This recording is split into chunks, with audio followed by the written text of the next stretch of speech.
Kamu harus tanggung jawab. Aku hamil anak kamu. Jangan ngimpi ya, itu pasti bukan anak aku. Astagfirullah, Mas. Tega kamu ngomong begitu ya? Sekarang aku hamil, kamu nggak mau akui. Kamu bisa aja kan tidur sama orang lain. Terus sekarang lo minta gue yang tanggung jawab. Mas, brengsek kamu. Ada apa ini? Rama kok ditampar? Tante, saya hamil, Tante. Ini anak Rama. Benar Rama, anak kamu ini. Bohong. Dia bohong. Mas, kamu bilang sama Mama, ini anak kamu. Udah, usir perempuan ini Rama. Jangan, Tante. Tante. Udah, pergi kamu dari sini. Enggak, Tante. Pergi. Tidak. Saya berani sumpah. Pergi kamu. Udah pergi kamu. Enggak, Mas. Aku nggak percaya. Tante, ini Kamu kita, pergi. Tante. Aku udah nggak percaya. Pergi. Pergi. Yati, setelah bercerai ibu dengan suami pertama, apa yang ibu lakukan kemudian? Setelah bercerai, saya bekerja dagang sejenis kue-kue itu untuk membutuhin kehidupan saya. Terus sesudah anak saya lahir, saya langsung berangkat bekerja jadi TKW ke Malaysia, Mas. Anak dititipin ke Iya, ke neneknya. nenek dari suami ibu. Dari ibu saya. Dari oke. Iya. Berapa tahun di Malaysia ini? Umur anak saya 4 tahun, saya pulang, Pak Ustadz. Jadi ada sekitar 3 tahunan ya Iya. dari melahirkan Jadi, segala macam. Dari kecil juga dia nggak menerima saya dan nggak mau mengakuin saya ibunya. Karena di saat dia membutuhkan saya nggak ada di sampingnya. Saya akui saya salah, Mas. Iya. Tapi mana ada orang meminta bercerai kan dalam Iya. rumah tangganya. Ibu Ya. sudah mencoba menjelaskan, kan dia sudah dewasa nih sekarang. Ya. Sudah mencoba menjelaskan latar belakangnya apa, kenapa bercerai. Sudah, Dia tetap tidak mau dia tetap memaafkan. tidak mau mendengarkan omongan saya. Malah saya selalu disalahkan. Kenapa saya ditinggalkan? Ditinggalkan ayah, ditinggalkan ibu, dititipkan nenek katanya.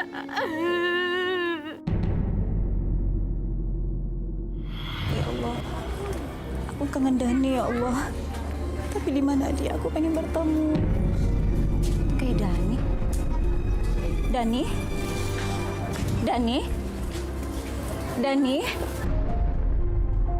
Ibu Anak siapa? Ini ibu, Nak. Saya nggak kenal sama ibu. Ini ibu kamu.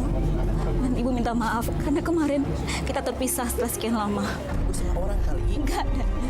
Ini ibu, Nak. Ih, apa-apaan sih, Bu? Sampai mengeluh deh. Maafin ibu, Nak. Iya, apaan sih, Bu? Pergi deh. Dani, ini ibu kamu. Gue gak punya ibu. Ibu gue udah meninggal. Enggak, Dani. Maafin ibu. Denger ya. Ibu gue udah meninggal. Pergi lo dari... Dani, maafin ibu, Nak. Dani. Dani. Maafin ibu, Nak. Dani, ibu bersalah. Maafin ibu, Dani. Dani. Bentar ya, Bu. Astagfirullahaladzim. Saya juga nggak mau. Ya. Istighfar. Ibu. Ya, mungkin Ibu Mane mau meninggalkan anak-anaknya di Iya, saat Mas Farid. pertumbuhan, tapi dia harus berangkat tetap ke Malaysia. Iya. Oke, pertanyaan satu lagi, Ibu. Ada nggak dari saudara atau mohon maaf orang tua Ibu masih ada? Cuma ibu doang. Cuma Ibu doang. Iya. Ada nggak yang mungkin Dewi dengarkan dari saudara atau neneknya? Mungkin Ibu bisa sampaikan itu Iya. ke saudaranya biar Dewi bisa berubah pikirannya. Iya. Sudah pernah sampaikan itu ke Sudah. saudara? Sudah. Tetap nggak kena juga. Astagfirullah. Tetap saya Keras saya sekali yang nih hatinya Pak disalahkan. Ustadz Iya. untuk si Dewi ini. Maka saya tadi menyarankan Ya. tidak ada yang bisa merubah hati seseorang kecuali hanya Allah Subhanahu wa taala. Amin. Maka dekatilah dengan caranya Allah. Tadi saya sudah sampaikan, terus bacain Fatihah untuk Dewi, terus bacain Asmaul Husna untuk Dewi, berdoa kepada Allah, minta kepada Allah semoga Allah mengubah kerasnya hati Dewi menjadi lembut. Dan saya kira ini mungkin bisa kita ambil pelajaran, Mas Iya. Farid, betapa kasih sayang seorang ibu, seorang ayah kepada anak itu memang sangat diperlukan. Saya bisa merasakan betul apa yang dialami oleh Bu Yati ini karena saya sendiri kemarin baru kehilangan istri. Innalillahi wa inna ilaihi raji'un. Otomatis anak-anak saya yang masih umur 6 tahun, umur 9 tahun, 10 tahun, kehilangan Sosok ibu. sosok yang selama ini mencintai. Ya. Dan saya mendengar beberapa hari terakhir, anak pertama saya umur 10 tahun agak mulai pendiam. Yang biasanya tidak seperti Yang biasanya itu. Bang. tidak seperti itu. Saya bisa merasakan apa yang dialami oleh anak Ibu Dewi ketika tidak ada ayah, tidak ada ibu. Masih ada ayahnya, masih ada mbahnya yang penuh cinta. Seorang anak menjadi pendiam gara-gara dia kehilangan sosok yang selama ini diidamkan. Ketika dia butuh, dia hadir. Maka pelajaran penting bagi kita semua, pemirsa ANTV, program Tawakal yang dirahmati Allah. Ayo tanggung jawab terhadap anak ini kita tunaikan sebaik-baiknya selama kita masih dititipkan seorang anak. Caranya didik anak kita dari kecil tentang akhlak dan ilmu agama yang baik. Dalam agama kita ini diwajibkan kalau kita diamanai anak itu untuk mendidik satu Al-Quran. Dia harus diajarkan baca alif, ba, ta, baca rangkaian-rangkaian lafaz yang akhirnya bisa membaca Al-Quran. Setelah itu ajarkan dia akhlak. Dari mana kita mengajarkan akhlak? Mengajarkan akhlak melalui sirah atau sejarah baginda Rasulullah SAW. Kalau anak dari kecil diajarkan sejarah Rasulullah, maka anak itu tidak akan pernah menjadi lemah. Karena apa? Rasulullah diceritakan sudah lahir dalam keadaan tidak punya ayah.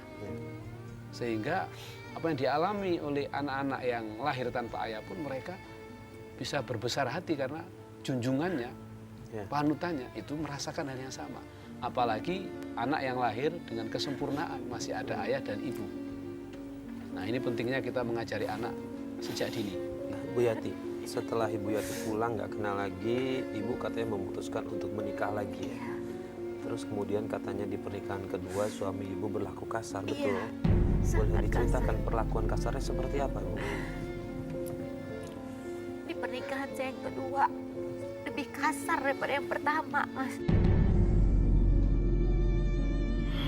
Apa yang bikin suami kedua Ibu cepat mukul Ibu gitu? Ada apa? Karena apa? Kadang karena ekonomi juga, Mas. Saya suruh dia bekerja, malah dia marah. Terus gara-gara anak juga. Punya anak dari suami kedua Iya, berapa? punya 2, Mas. 2. Iya. Terus akhirnya saya nggak tahan. Saya minta pisah. Dia setuju? Dia nggak mau. Oh, nggak mau, dia nggak. Tapi saya pulang. Pulang saya bawa anak saya. Oke. Anak perempuan saya yang pertama dari dia tinggal di rumah keluarga dia karena mereka nggak ada keturunan. Oke. Jadi yang satu, yang lelaki saya bawa. Dibawa. Tapi nggak lama saya di kampung saya, Allah berkehendak lain. Anak lelaki saya meninggal, Mas. Turut berduka ya, turut prihatin. Memang dari awalnya waktu mau pulang itu, mau pergi dari rumah bapaknya, dia memang udah sakit. Ya.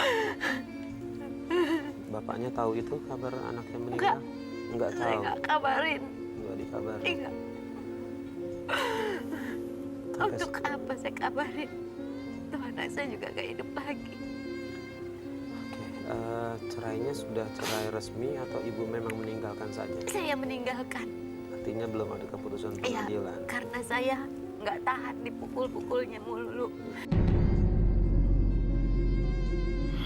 Kalau dari logika kita, namanya kita dipukuli, kita didolimi, ya tentu sudah selayaknya kita menghindar. Tetapi kita sangat seringkali melupakan bahwa ada proses yang bisa kita lakukan kalau kita sudah masuk dalam kekerasan. Ya. kekerasan dalam rumah tangga, kita bisa lapor pada polisi. Kalau kaitannya sudah dipukuli. Nah, kalau dalam hukum meninggalkan suami, itu memang tidak boleh harusnya. Ketika kondisinya normal. Tapi kalau kondisinya dalam rangka menyelamatkan diri, agar suami itu lebih bijak dan lebih baik, tidak dalam konteks yang lain, itu ada pendapat ulama yang membolehkan. Dalam rangka ditarbiyah, untuk pendidikan. Tapi kalau suami tetap tidak baik, maka seorang istri boleh untuk meminta fasakh namanya, minta cerai. Nah, ini yang seringkali tidak difahamkan. Minta cerainya kepada siapa? Ya tentu kepada suami terlebih dahulu. Kalau suami nggak mau, ada mekanisme yang diatur oleh undang-undang melalui pengadilan agama. Jadi udah lama saya di kampung, saya dengar dia menikah. Kan ada temen tuh ya, yang sering komunikasi gitu ya, mengatakan dia sudah menikah. Ya jadi saya minta cerai sama dia. Jadi saya itu dicerai melalui HP gitu. Itu gimana Pak Ustadz? Sah? Sah. Jadi kalau soal dicerai melalui HP atau melalui langsung, selama ada kata-kata saya ceraikan kamu dan terpahami bahasanya, itu sah. Walaupun tanpa harus lewat pengadilan, Pak Ustadz. Kalau dalam hukum Islam, walaupun tanpa ada surat pengadilan, tetap sah cerai. Itu sah. Karena cerai itu sebagaimana akad nikah, itu kan basisnya, dasarnya adalah kata-kata.